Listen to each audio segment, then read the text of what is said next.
Welcome to Slightly Off Script, the marriage show where we remind you that marriage can be stupid good and wicked fun.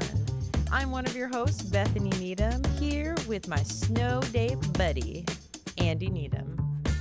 I'm hoping by the time this releases that there are like trees in bloom and the ground's all dried out and mud season is all over. I've actually given up on following whatever rules there are in the podcast. It's a nice summer day. We're not that far ahead. Well, you know what? With all the curtains closed, it can be whatever we say it is, because who knows? But I'm definitely dressed for a snow day. Yes. I got my toque, or as you Americans call it, what do you call it? A beanie? Oh, beanie. That's such a dumb Or a word. hat. A toque? Do you know why they call it a toque? No. Canada? Did you ask those questions when you were a child? Why do they call it a beanie? I don't know. I don't know. I just grew up calling it that, and it just will always be that. So we're recording. We have this episode that kind of the idea honestly came to me doing a marriage devotional.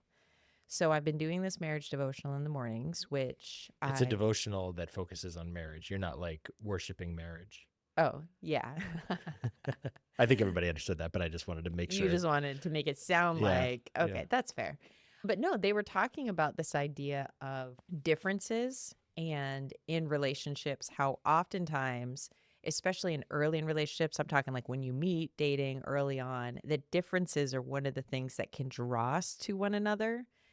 But if we're not careful, differences can be something that we can start to resent or get frustrated with and all of that. So we're going to get into that. But before we do, I thought we could kick this baby off. By I thought, I meant you thought, and I'm acting like it was my thought. That's how this works. Kick this bad boy off by sharing. Let's give something that we're really enjoying in this season and something that we are not enjoying in this, like a negative. Yep. So I want to hear what are you enjoying most in this season? Yeah, I want to just caution the listeners that these are not going to be profound, or at least maybe yours are. Mine are not. Mine are very like. No, were they supposed to be profound? I just want to make sure that like the expectation is the bar is low. That way, when I just like barely get over it. That's true. I did kind of intro it like we were going to give. These are life changing. This is not like Oprah's list of Christmas things or something like that. No. Not everyone's getting a car from this. Yeah. But it could, maybe they'll take the thing that we like and be like, I want to try that. I don't know what yours is though. So. All right. So the thing that I like and I've been digging making sort of like taco bowls at home. Ooh. Yes. Sort of like the Chipotle, which I think this is like the second episode this month that we've mentioned. Yeah. Chipotle should. It'd be great if they could sponsor us right when the one near my work opens up. Oh, yeah. That'd be good. Get some free Chipotle. But I kind of enjoyed, like, we're kind of experimenting. And then this week I had like a DoorDash half off thing. So I like got groceries delivered, which was kind of cool. And I tried Aldi. And for some reason they had these like carnitas pork. And it was it was stupid easy to make. It was literally like stick in microwave for 90 seconds, which is not usually my jam. So I was skeptical if it'd be any good, and it was phenomenal. Yeah, it was really tasty. Like it's on the list now. And we just made we put some jasmine rice, some of that carnita pork, some cheese, salsa, guacamole. We were feeling rich that night. It was amazing. Yeah. That's a good one. I like that. That's been something that I think that's what we're going to have to make for dinner tonight. Not the carnitas, because I don't have any more of that. Yeah, I definitely ate up all the carnita. My bad. That's good. Okay, so I guess staying in the food sort of department, I'm throwing out that one of the things I'm really enjoying in this season, as in winter, it's cold. I've been craving like warm drinks, and I no longer can just drink coffee all day long. That is not a thing. And I sometimes want regular tea, but you found this broth tea. It's like a pho. Is that how you say it? Like pho broth tea. And yeah, brah. Yeah, pho.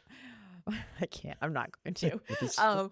But it's so good. I was also pretty skeptical just because I was like, is this going to be too watery? But it's delicious. It's literally like drinking this warm cup of broth. And you make it just like tea. It's a little tea bag. You put it in.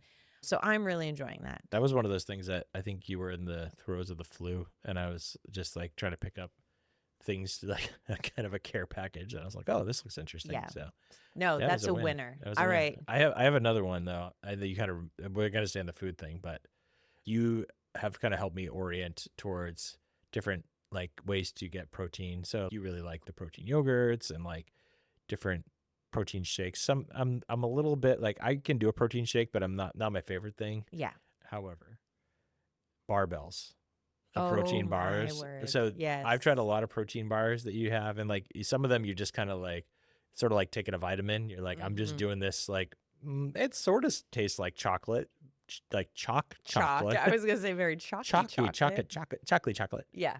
But barbells are like Snickers bar. Frankly, like they shouldn't be as good as they. I'm dubious on whether they're actually as healthy as they say. Anybody that I've introduced barbells to feel the same way. Their first thought is, "There's no way this can be good for you." And I'm gonna saying that a It's high protein bar, protein. It yeah, still is like it's a candy bar with high protein. it's a Yeah. treat. Yep. It is a treat. But yeah, unlike any other protein bar, that actually tastes like you're eating a straight up just candy bar, and it is delicious. I have to stop myself. I'm not even like a candy person, but those are really good. So yeah, we found them at Trader Joe's, but now they're starting to be carried at Target, Walmart. I've seen them at GNC. So yeah. So anyway, that's a little shout out. Apparently, we were all about the food and drink when we were thinking this Yeah. through. My dislike is not a food thing though. Perfect. Give me the dislike.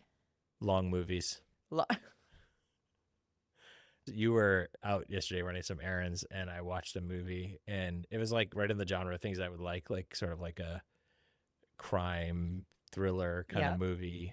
And one, it wasn't that great of a movie, but then I'm just like, I'm watching this movie for a long time, and I click, like you click on the screen to see like how far, and I'm like, I'm not even halfway through this stinking Yeah. movie after an hour. I'm gonna be honest. I've actually noticed that just normal length movies are a lot for me Yeah. now. I would rather watch a short episode of something than the last couple times we sat down for a movie. I have felt that way shortly in where It I'm feels like like, I'm doing a chore. yeah, Like it's it's like so this is gonna be work long. for Yeah. me. I don't know. There are movies that I really enjoy, and I actually like some slower movies, but I don't know, just something about it now. Like if it's not like an epic movie, just make it 90 minutes, please. Yeah. No, that's fair. Yeah. Edit that thing down. Watch, this will be like our Serious. longest episode ever. Gosh, yeah. They're like, how about you guys edit? Yeah. How about that? You guys don't know how much I do edit. All right, so mine is kind of a lame-o, but the thing that popped into my head of things that I'm not liking right now in this season is random injuries that seem to come out of nowhere because I am trying now to train to actually compete in powerlifting. Yeah, that redeemed your whole statement, because I'm thinking about like I'm going to inventory of what we said so far, and I'm like, this is the most middle age. I like to drink broth, eat protein bars. I hate long movies, and And injury. and everything hurts. I'm not, yeah. Listen, I'm not shy about the fact that I'm middle aged, but no, I really want to do the, like, I'm training for, want to compete, try this like competition for powerlifting. And now those little injuries are kind of a pain because I'm trying to be careful in the process. I want to do this as safely as you can powerlift, I guess. But I'm noticing more and more stupid stuff that I'm like, I just woke up and this thing hurts and I Yeah. don't know why. So I don't enjoy it right now. Just being honest. You sparked a question. Oh gosh. Yes. So you are training to do your first competition for powerlifting. Yes, sir. Like, can you have can somebody sponsor you, like a business? I have no idea. I'm not like really educated in it. I'm literally like whatever my coach says, I'm down I because think he's the You expert. should ask him if you could have a spot. Like it would be like, Is Slightly Off Script gonna sponsor me? Is that I what mean, we're it depends on how much it costs, but I mean, our budget, we just try not to lose like any more money than we already are, but I don't think we're going to be able to do that much. But maybe you've already given shout outs to businesses on here, and so That's true. Maybe someone will sponsor me. I can put your logo on my singlet, yeah. which I Well, like I don't know, whoever does your eyebrows or your, I don't know, maybe your tattoo person, like they could be a sponsor. All right. All right. I'm not saying don't get tattooed with the person's logo, but maybe they can like put it on. Like, We're not. I have This is not like that level of commitment here. This is Yeah, just okay. I will ask my coach, and then I have no idea, but if there's a chance. well, maybe what we could do with the podcast is we could get a sponsor and we would give the money to charity or something. Like you can pick like a cause that you're being sponsored. Oh, So to live yeah, so for. like if I like that. yeah, so like you get a sponsor or you, like we could set up different things and then I have no idea if this will work or if anybody's interested in this, but it just the entrepreneurial mind, it just always goes that way. Apparently. Yeah. All that came to mind was Homes of Hope, which is when I built the house in Mexico on that missions team. First of all, love Yeah. what they do, the organization, but just the idea of lifting and like being a house, you know what I'm saying? Brick house. And then my name literally means house of whatever bread, or I'm seeing a theme. See what? Is it house? Your name means house of bread? Yeah. Yeah. That's why I like carbs so much. Hmm. So Depends. it's literally in my name, all Yeah. the carbohydrates. Okay, That's not we're gonna true. workshop this, and you have a homework assignment now to find out. Oh gosh. But Okay. yeah, and this will be for charity. This will be like for a cause. Like Yeah, we'll do I like that. at least the first time. If it goes really well, then we may have to underwrite our podcast, which loses money, but We'll we'll we'll we'll become a charity. we'll see. Right now I'm just trying to, actually get to the point where I can compete and then see if I like it. Yeah. I could totally bomb. I could bomb on all three I'll be lists, your but business manager. You just leave that I department to me. appreciate it. Yeah. I have a feeling you're going to be there at the competition with some sort of like foam finger and it's going to be embarrassing. Yeah, I have But to think about maybe like a large cutout of your head. perfect. That would be good. I love that. I'm not inviting you. Just kidding. So, differences. I love that we just laid out in time the difference of our personalities. And when I have like, I want to do this powerlifting, and your brain goes right into like, how could we monetize this bad boy For for charity? So I really enjoyed, as I've been doing these morning devos, just thinking around this idea of differences, because I think it just resonated with me because we've talked about this before, not just on the podcast, but we have conversations about sometimes how comical it is, how different we are. But then also the fact I do feel like not 100% of the time, but a great deal of the time, one of the things I like is that we appreciate each other's differences. And you are somebody that I would say does an incredible job. And I've learned a lot from you in celebrating and empowering my differences. And in some ways, it didn't occur to me until I was doing this study that that isn't necessarily an assumed thing in relationships. And based on my reading, this actually can be something that can really tear apart a relationship if you're not intentional with how you approach these things. Like, if you're not intentional in celebrating and empowering and all of that, your really the go-to can be getting frustrated and resentful and everything else with these things that maybe once upon a time were like part of the romantic attraction to one another. So I asked you, and I did this as well, think through what are some of the differences that you first maybe were attracted to when you met me. Or maybe it just wasn't just at the beginning, but I would love to hear what are some of the things that came to mind. Yeah, the interesting thing when I was thinking through this, like, first of all, I think you do a good job of celebrating my differences as well. So thank you for that. And I feel like that's a mutual thing.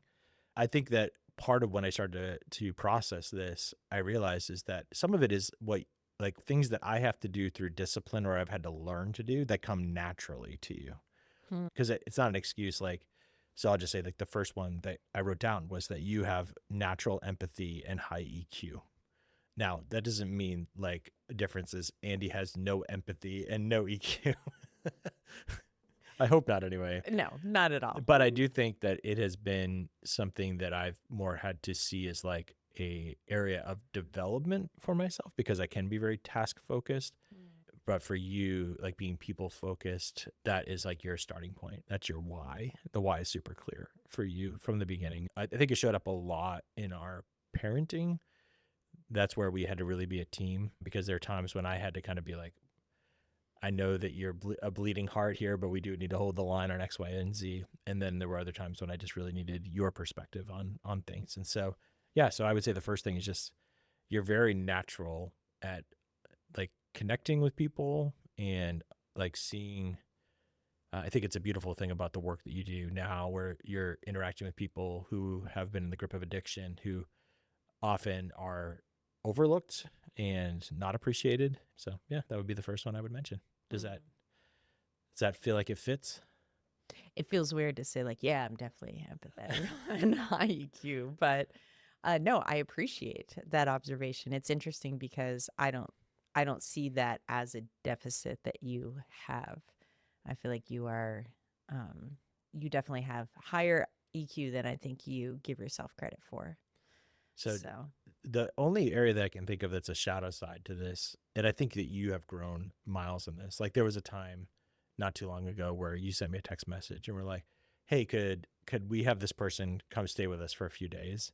It was like that all heart part. It was like in me was like, "Oh, that's great," but then it was just the timing was not perfect, and there's other things going on in our home, and our daughter like ended up being good that we didn't say yes to that because I think our daughter came home sick that weekend. Yeah, that's the only time that it can be a shadow side is just like not having boundaries might be the way to yeah. kind of say that. So And that was one of the things we talked about as we were just discussing having this conversation about differences is there is the side of celebrating, empowering all of that, but with every strength, with these differences, there is sort of the gold side of it, yeah, like the really good that comes, but then there is often, if not always, a shadow side hmm to these things and recognizing that even as we choose to celebrate, like there's a choosing to celebrate, but it doesn't mean overlooking when that shadow side can show up. And so that's part of this conversation too is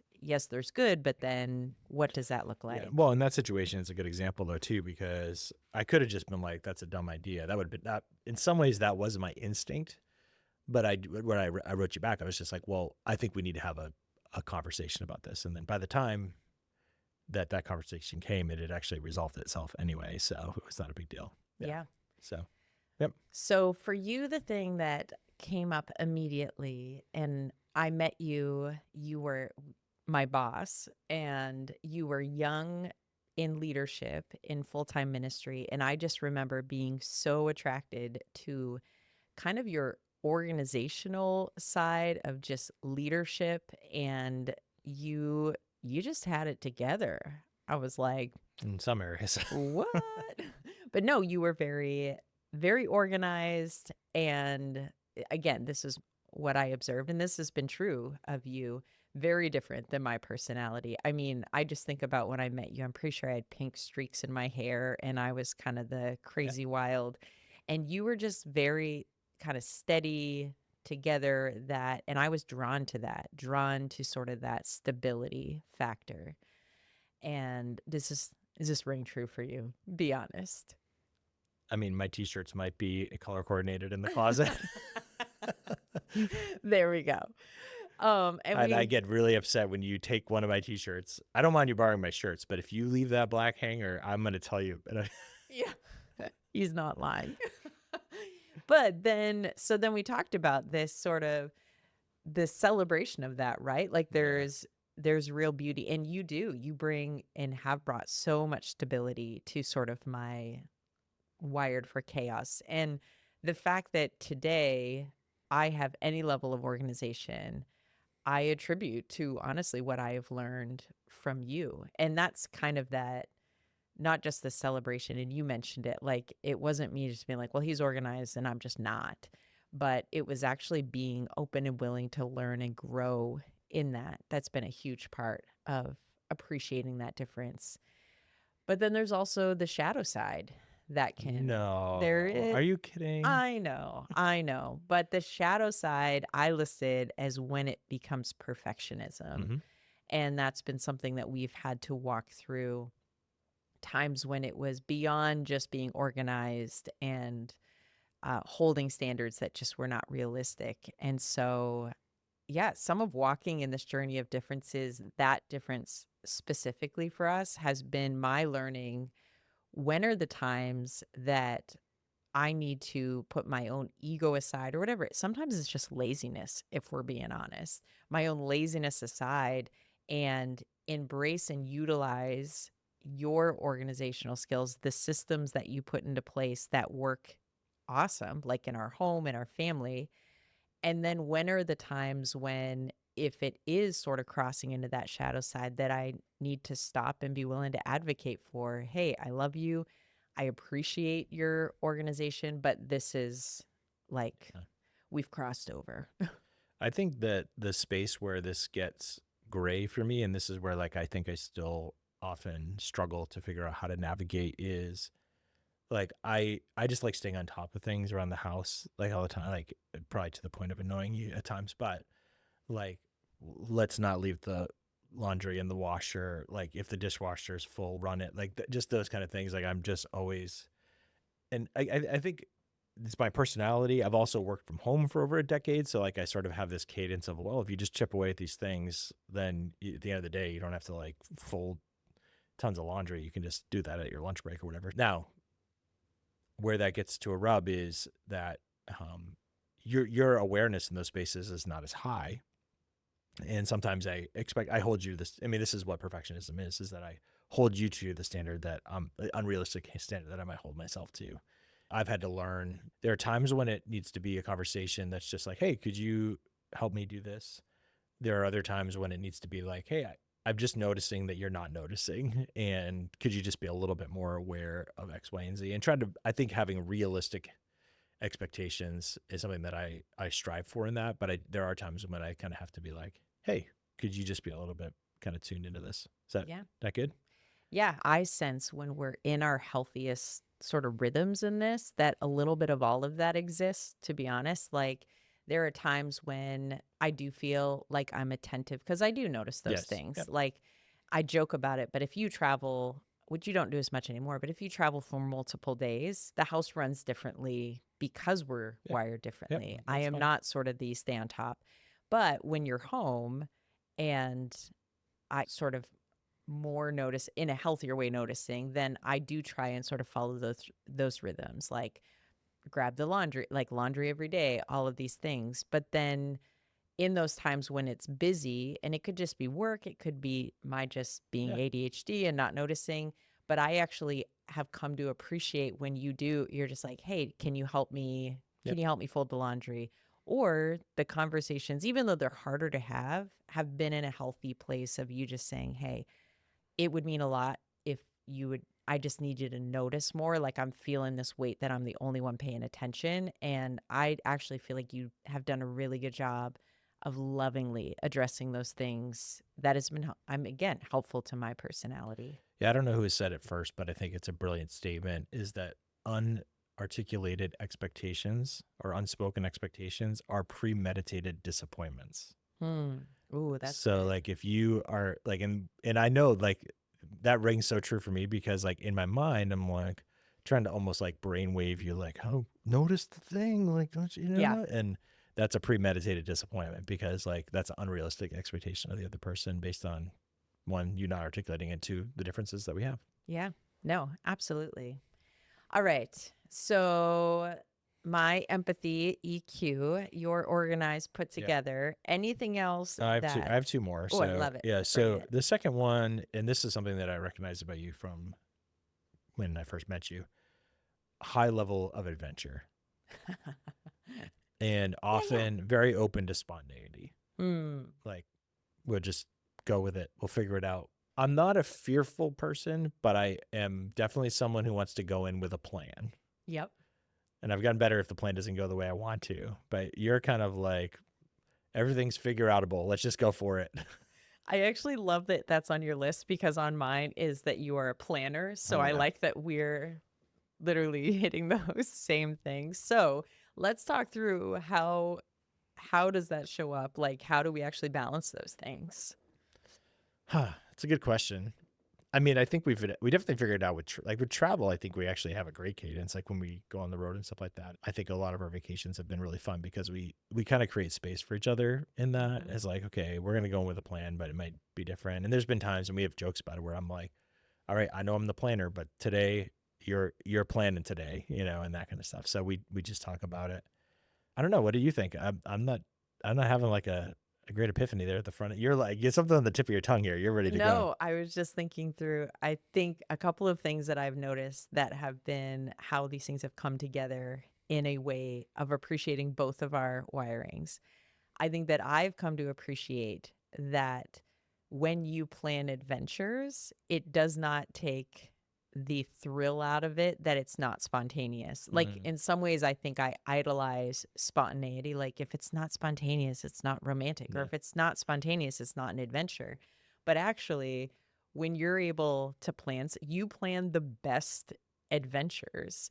And one of the ways I think we have made this work is that because you love planning, you will plan things and intentionally not give me the details on it. And so for me, it feels very spontaneous because I don't have a clue what's happening. But you feel very at rest because you have this planned out. You know what we're doing. And so in some ways, both of our strengths come together and we both have fun in those environments. So, Yeah, for me, research or like looking like it's I love that phase in some yeah. ways. Like, don't take that away from me. In some ways, the harder times when we've gone on trips have been like when other people have planned them for us. So Yeah. I just like to it's like I gotta know how I like to run things. So yeah, no, that's a good one. No, I think that's been really good. The other thing that you have done in the past is when you didn't necessarily want to plan all of the details of something, is you sort of plan the perimeters of something Yeah. and then let me Oh loose yeah, within that. And I would say Jamaica isn't one of those examples where you're like, you have the day, we're going to be there for a day. You get to decide what we do within that day. And now you have since regretted quite those I mean larger it's a good story. I perimeters. knew I knew I'd get a good story to tell. I didn't know that it would be quite as epic as it was, but that's Yeah. fine. But it was fun because honestly, I don't always love to plan, but that like as soon as I saw that, Yeah. cliff jumping or jumping off waterfalls and rafting, all of that, I was like, Yeah. If I'm you're new there. to the podcast, Bethany planned an excursion on one of our cruises. I let her plan it, and we ended up, it was non-voluntary, jumping off of waterfalls and then this lazy river, which turned into like hyper rapids, and I got flipped over, lost my phone. It was a whole thing. It was quite a It was day. an It was adventure. an It adventure. was not It's a story. without adventure. So no, I think Mhm. that's one of those differences and choosing not to. So here's sort of the shadow side of that. Again, for me, it could be fighting against your desire to plan and being like, again, sticking to this. Yeah. No, we just have to be spontaneous all the time, whatever. For you, it's kind of controlling every detail of everything and just finding that middle ground of me actually really appreciating your skill set in planning and you having, at least I'm speaking for you, but you can reject if you want. I feel like you actually really enjoy secretly planning things that are adventures for me. Like it's fun for you to see me Yeah. live out your plan. Well, I'm sure at some point we'll do a deeper dive on like finances, but one thing that is we've really tried to adopt, I've kind of had this goal for a long time, but now that we're both working, we're able to do it, is that like you have a fund, you basically, we both have a certain amount of money every week that is ours to do with whatever we want to do We with get an it. allowance. Like Yeah. when you're a kid, it's so fun. And that has been very freeing because prior to that, there are things that you would want to do that I'm like, it's not an unreasonable request, but I'm also looking at like all these other things that are way more defendable. And Yeah, none of mine are defendable. I'm fair. My personality is frivolous and yeah, but whatever. in some ways you needed an outlet Yeah. because you're working your tail off to have that. So that's just been an interesting way that we've done that, is that every pay cycle, there's a certain amount of money that we both kind of get to, that's our resource to do with what we want to do with it. So Yeah. yeah, I like it. I like it. plan spontaneity. Planned spontaneity. It's not a bad idea. All I'm right, just I have throwing one it. more for you. I think I'm not stepping on you at all. Here, my No, no, I love it. your plan. Am I? Let's be real. All right. This This came up already when we did a whole series on conflict, but I feel like you have always been someone who is pretty fearless, not thoughtless, but fearless about having difficult conversations. Hmm. And sometimes I'm where I think you really like have taught me a lot is sometimes those hard conversations are things that you're confessing, and sometimes there's things that you are confronting. Hmm. And the fact that both of those things, I feel like you have a certain level of fearlessness about that is something that is a huge strength, and something that, again, for me is a discipline. I'm not saying that you like never have fear in that, but I just feel like you do it much more naturally than I do. Hmm. I don't know if I ever would have pegged that one. I'm not gonna lie, but I Hmm. appreciate the shout out. I'll have to think about that. I honestly, I'm gonna give the shadow side to it. Can I? Go ahead. Because immediately what comes to mind is that I feel like I need to do a blanket apology to so many people as I was growing up. I feel like this was part of my personality that made it hard for me ever to have friends because did not filter.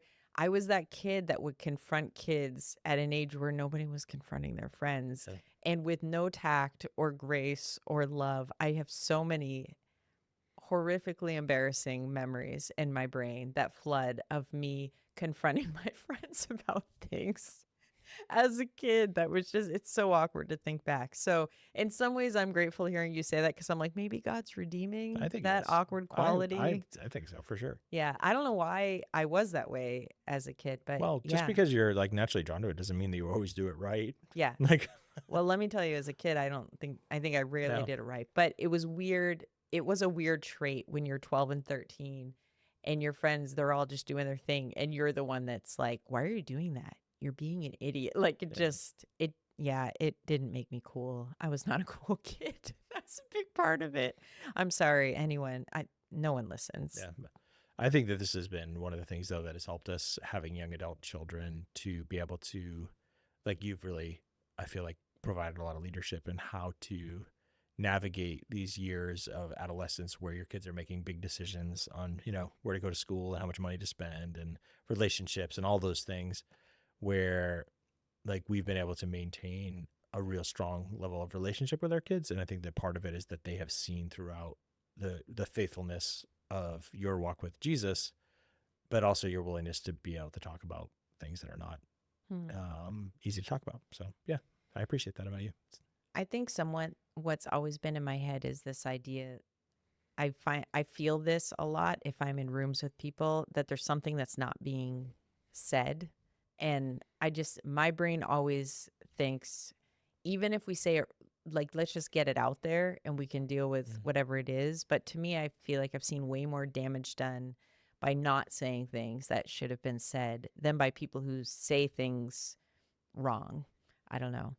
And that's not to say everyone. That's just I've seen a lot of that and being willing to have honest conversations in with the desire not to hurt people, but is like if we're ever going to have real relationship and real forgiveness or whatever it is, we have to put it all on the table. Otherwise, there's just something missing there. If we're just pretending, we're covering things up, we're hiding the elephant in the room. So, I think one thing that's really interesting about what we brought up is you having entered back into the workforce here and having this new job. It's been a fascinating journey because I think the foundation of empathy was like why you like the work that you do. However, when you got into this workplace, you quickly realized that you were the organizer, hmm. which almost seems counterintuitive for you. So how have you kind of processed that reality internally in terms of like how God has grown you? What are your strengths? Like, how have you had to process that? That is a really good question. I don't know that I have fully processed it. The fact that It's still new. I I still understand that. Yeah. giggle anytime someone at work says, "Well, because you're the organized one, so we need you." It just still makes me laugh. But to be honest, some of it has made me reflect on our marriage, on the things that I have learned from you that I don't even think I recognize that I've learned and grown in, which is a lot of organization and systems. You are probably my top teacher of the importance of systems. And I think I have learned through you that in some ways you've taught me. I think I used to not avoid, but systems and organizations freaked me out because it felt like it fought against my just that internal desire for people, and it almost is like you can't have both, is sort of what I felt for a long time. Like I can't love people and love systems. And one of the things that I've learned through you, and I've coming into this job and I'm recognizing it more than ever, is that systems actually free you up to love people even better. Mm.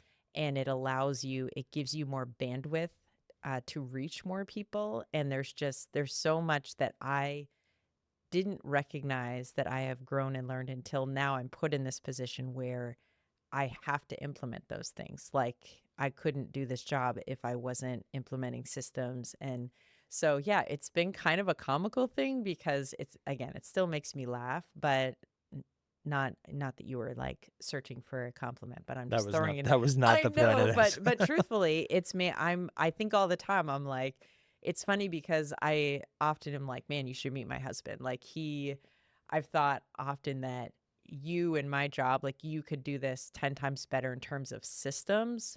But I also recognize that part of the beauty and what God has done is my job needs both from me. Yeah. It needs the empathy that God's wired me with and the EQ and all of those things and the systems that I have learned through being married to you and even just the books that you have pointed me towards and all of that, that this is kind of a beautiful combination of those two things. Like I could be great at systems, and if I didn't have empathy, I would not be able to do this job. So, Well, a couple things to say. First of all, super proud of you, as you know, of how you're doing at this job.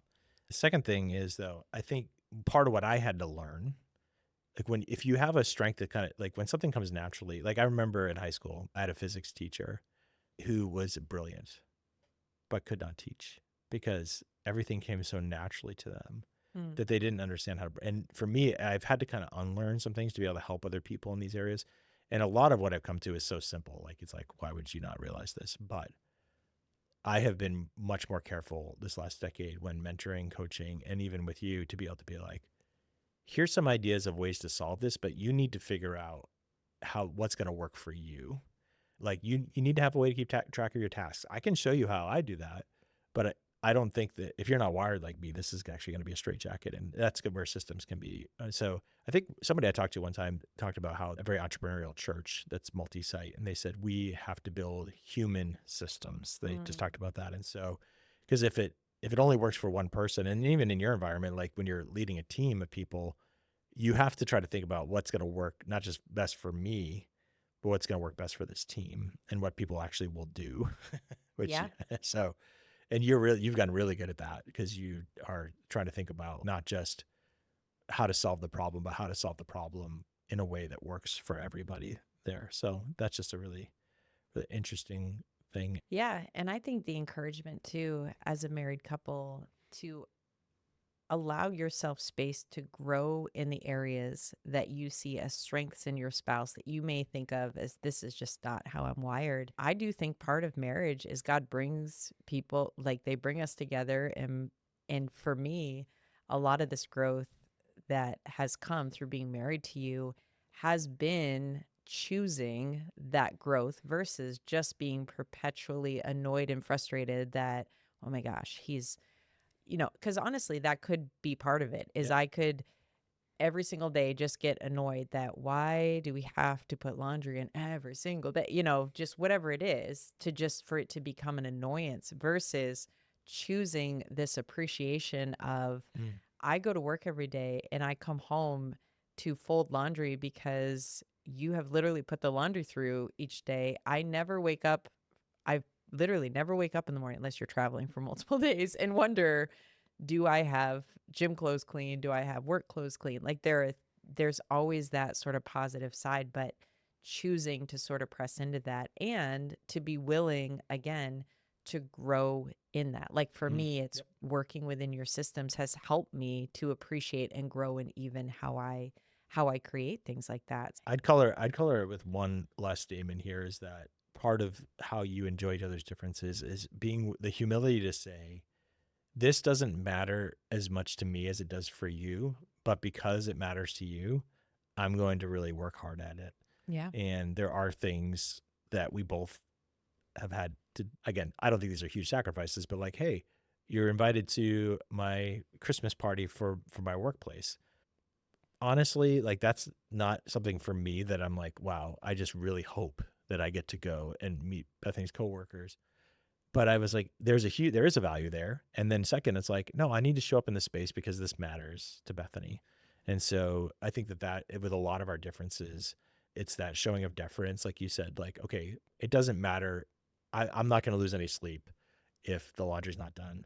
However, if that matters even more than I think it should to you, I'm gonna enter into that and meet you in it. So yeah, but you have to find systems. Again, we've worked a lot in different things in our home where it's like I've had to learn to have reasonable expectations as well. That's it. It's the healthy side of it too. It's, again, coming back to beware of the shadow sides. Yeah. This isn't about just letting somebody like live in the shadow side of these things.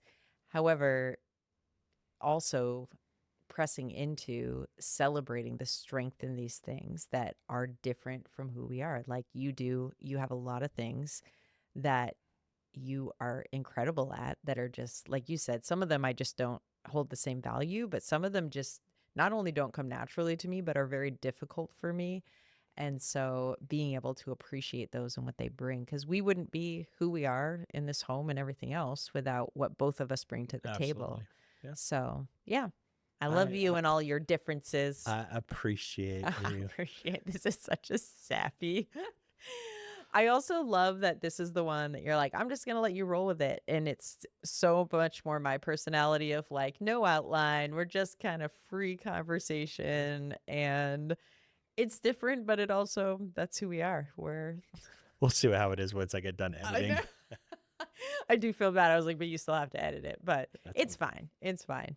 No, I appreciate you. And honestly, part of this is I would love for those people who listen, especially our married listeners, that sometimes having good intentional conversations around our differences and because this brought it up for us, like, okay, what are those things and how are we intentionally celebrating them and or supporting them? And it's a good reminder to me just in the day-to-day.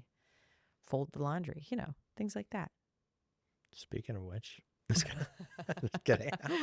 I need to go fold the laundry. Well, thanks for leading this episode. My great. pleasure. How can people connect with?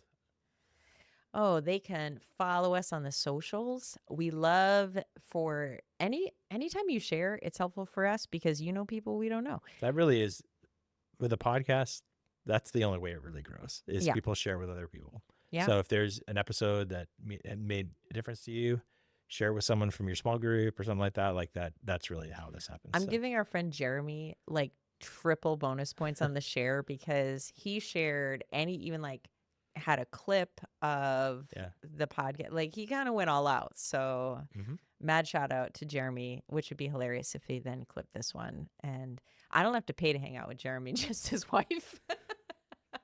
Jeremy's He bought me lunch last week, so that's a pretty good deal. So yeah. Okay. So literally in the reverse. That's fine. We love them both though. So yeah, appreciate when you share. The other thing is just writing in and asking questions. That helps us with the direction and future What episodes. have we not talked about? What have we said a little about that you want to know more about? That makes well, according to recent listens, people want us to talk more about sex because when you said it on a podcast, I've gotten more responses to people.